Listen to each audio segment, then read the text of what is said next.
नमस्कार दोस्तों, बात करेंगे रोबोटिक बेरियाट्रिक सर्जरी यानी वेट लॉस सर्जरी के बारे में। जैसे आप सब लोग जानते हैं कि अभी तक रोबोटिक एक नई टेक्निक मानी जाती थी, लेकिन पिछले कुछ वर्षों में ये बहुत ही स्पीड से पूरे दुनिया में पॉपुलर हो रही है। इसकी कॉस्ट ज़्यादा होने की वजह से इंडिया में इसकी पॉपुलैरिटी उतनी स्पीड से नहीं बढ़ी जैसे कि वेस्टर्न कंट्रीज जैसे यूएस एंड यूरोप में बढ़ रही है। लेकिन जैसे जैसे टाइम बीत रहा है, बहुत सारी और रोबोटिक कंपनीज मार्केट में आ रही हैं और इंश्योरेंस कंपनीज भी आजकल इसे सपोर्ट करने लगी हैं। इसलिए रोबोटिक सर्जरी अब दिन ब दिन ज़्यादा पॉपुलर हो रही है। इसमें क्या डिफरेंस है?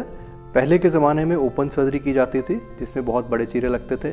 उसके बाद लेप्रोस्कोपिक यानी दूरबीन के ऑपरेशन आए जिसमें बहुत ही छोटे छोटे होल से ये ऑपरेशन कर दिए जाते थे। लेकिन दूरबीन के ऑपरेशंस में ये दिक्कत थी कि जो दूरबीन के इंस्ट्रूमेंट्स हैं वो बिल्कुल स्ट्रेट होते हैं और उससे सर्जरी को परफॉर्म करने में डिफ़िकल्टी आती है। जैसे कि आप देख सकते हैं कि सर्जन का जो हाथ है वो बहुत सारी डायरेक्शंस में मूव करता है, उसकी रिस्ट मूव करती है, उसकी उंगलियां बहुत सारी डायरेक्शंस में मूव करती हैं। लेकिन लेप्रोस्कोपिक के इंस्ट्रूमेंट्स सिर्फ रोटेशन और उसके टिप में खुलना या बंद होना इतनी ही मूवमेंट कर पाते हैं। लेकिन जो रोबोटिक के इंस्ट्रूमेंट्स हैं उनमें ऐसे ही एक ह्यूमन रिस्ट की तरह एक प्रॉपर रिस्ट की मूवमेंट की जाती है और उसकी जो टिप्स हैं वो भी किसी भी डायरेक्शन में मूव कर सकती हैं, जिससे कि सर्जन को सर्जरी परफॉर्म करने में बहुत हेल्प मिलती है। इसके अलावा रोबोटिक्स में जो विज़न होती है वो लेप्रोस्कोपी की 2D विज़न के बजाय 3D रहती है।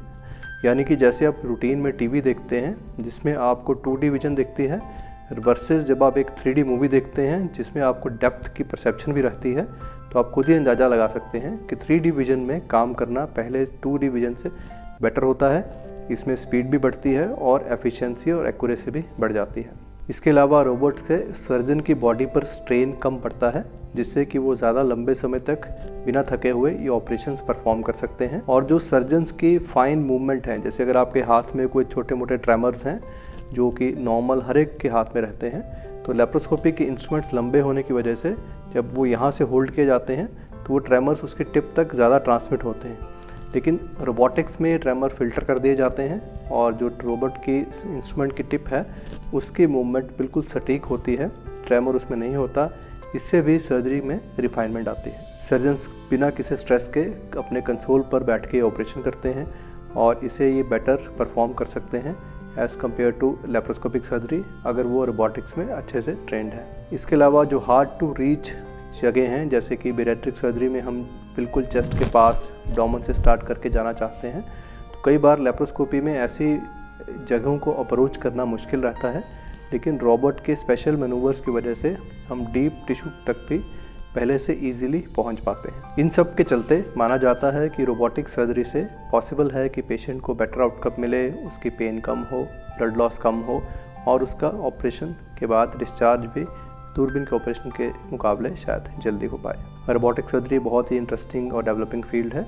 अगर आप अपने बेरियाट्रिक ऑपरेशन करवाना चाहते हैं तो आप अपने सर्जन से मिलकर ये जानिए कि क्या रोबोटिक सर्जरी अवेलेबल है, और अगर आप अफोर्ड कर सकते हैं या आपकी इंश्योरेंस इसकी परमिशन देती है तो इसे आप ज़रूर अपने ऑप्शंस में इंक्लूड कीजिए। कौन कौन से बेरियाट्रिक ऑपरेशन इससे किए जा सकते हैं?